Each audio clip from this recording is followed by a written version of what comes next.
معلم علي، نعم. حدثنا عن مخبز لبية.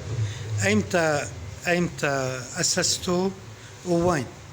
هذا المخبز بفضل الله اسسناه نحن بال 2011 بلبنان.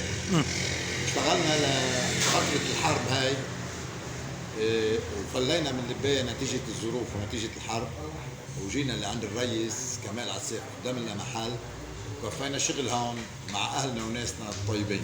كنت عم تقول لي بال 2011. انا اسسته بال 2011. نعم. نوعية الخبز كثير مميزة عندكم. لانه نحن كم نوع طحين مثلا بتحطوا؟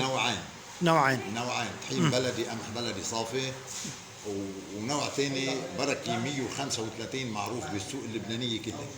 حلو. لقينا اجود واطيب انواع الطحين بالخبز هذه النوعية. نعم.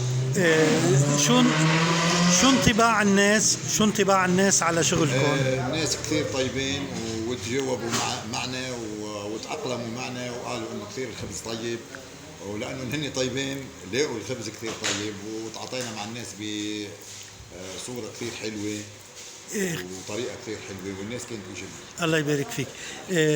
خلال فترة الحرب نقلتوا على خط حصبية. نعم. رشية العقبة. نعم.